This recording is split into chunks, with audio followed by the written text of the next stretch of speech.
Olá, eu sou Francisco Coelho e nós vamos agora com um giro de notícias pelo Distrito Federal. Você vai ver que o governo federal pretende ampliar as parcelas do auxílio emergencial e a Justiça derrubou a decisão do retorno escalonado do comércio no Distrito Federal. E ainda, trechos de uma entrevista com o repórter Tatuzinho. Ele falou ao contexto geral do acidente que o tirou da TV e sobre os arrependimentos. E agora a gente começa com a informação do governo federal sobre a ampliação das parcelas do auxílio emergencial. A um grupo de empresários, o ministro Paulo Guedes disse que há a possibilidade de ampliar o pagamento até o mês de agosto. Vamos ver. O ministro da Economia, Paulo Guedes, admitiu prorrogar o auxílio emergencial por mais 2 meses. Em reunião com empresários, Guedes confirmou a possibilidade da extensão do benefício, mas com um valor de R$ 200.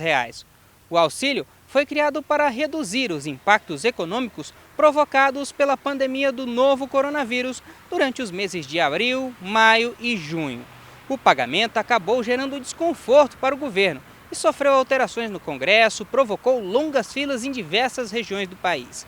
Superada essa fase, a equipe econômica admite a necessidade da extensão até agosto. Mas Paulo Guedes fez um alerta. Na visão do ministro, a atividade econômica do país precisa ser retomada, ou o governo pode ficar sem recursos para pagar despesas básicas. E a Polícia Civil do Distrito Federal prendeu 2 homens suspeitos de fazer ameaças de morte contra juízes e promotores do Ministério Público do Distrito Federal e do Tribunal de Justiça do Distrito Federal e Territórios. Um deles se apresentava como presidente constituinte da República. Juízes, promotores e procuradores do Ministério Público do Distrito Federal e Territórios e do Tribunal de Justiça do Distrito Federal receberam por e-mail ameaças de morte. O e-mail, intitulado Morte aos Traidores da Pátria, fazia menção ao ministro-chefe da Casa Civil, General Braga Neto. Em nota, o ministro repudiou o uso indevido do nome dele nas mensagens e também as ameaças a juízes e procuradores.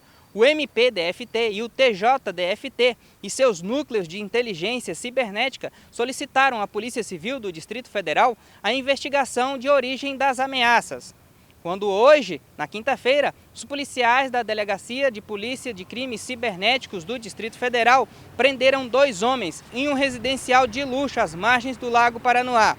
Um deles, identificado como Célio Evangelista Ferreira do Nascimento, de 79 anos, fazia ameaças a várias autoridades, inclusive ao presidente da República. Ele se intitulava como presidente constituinte da República. Rodrigo Ferreira, de 40 anos, também foi preso pela Polícia Civil do Distrito Federal. Eles vão responder pelos crimes de ameaça e crime cibernético. E a Câmara dos Deputados aprovou um projeto que torna o uso de máscaras obrigatório em todo o país. Acompanhe na reportagem que eu fiz. A Câmara dos Deputados aprovou um projeto de lei que exige o uso de máscara em todo o país enquanto durar a pandemia do novo coronavírus. O relator do projeto, deputado Gil Cutrim, do PDT do Maranhão, ressaltou ser de extrema necessidade a aprovação da lei, já que não há uma forma comprovada de combate à Covid-19. Nós não temos ao certo a forma de combater e como combater, e o isolamento social, o distanciamento, a higienização e também o uso obrigatório de máscara se faz muito pertinente para o momento que estamos vivendo. Segundo o texto, órgãos públicos e empresas autorizadas a funcionar e com atendimento ao público externo ficam obrigadas a fornecer máscaras para seus funcionários. Órgãos públicos também ficam obrigados a fornecer máscaras a populações em situação de vulnerabilidade econômica.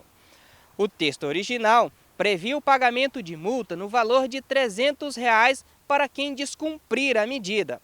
Mas o relator do projeto deixou a cargo das autoridades locais o valor da multa a ser cobrado. Os valores devem ser destinados obrigatoriamente a ações de combate à Covid-19. E a Justiça derrubou a decisão do retorno escalonado do comércio no Distrito Federal. Mas o governador Ibanez Rocha disse que ainda não vai reabrir novos setores da economia e pretende esperar a evolução da Covid-19 no Distrito Federal. A Justiça Federal derrubou a decisão da juíza Kátia Balbino da Terceira Vara Federal que determinava o retorno escalonado do comércio no DF. Na decisão, o juiz entendeu que a juíza não tem competência para atuar no processo. Com a nova decisão, o governo do Distrito Federal deixa de ser obrigado a cumprir o calendário de reabertura do comércio. A decisão atendeu a um pedido do governo que argumentava ter um grupo técnico formado por profissionais de saúde com estudos para a reabertura. O governador Ibanez Rocha disse que vai aguardar o impacto da reabertura de alguns setores para decidir sobre as novas medidas. O Ministério Público Federal avalia recorrer da decisão. E o Hospital Regional da Asa Norte passou por uma desinfecção por soldados da Marinha. O Hospital Regional da Asa Norte recebeu uma ação de sanitização e desinfecção de todas as áreas com maior circulação na unidade. A higienização do local foi realizada por equipes de soldados da Marinha, que utilizaram hipoclorito de sódio em áreas como corredores, corrimões, entradas e saídas de pacientes.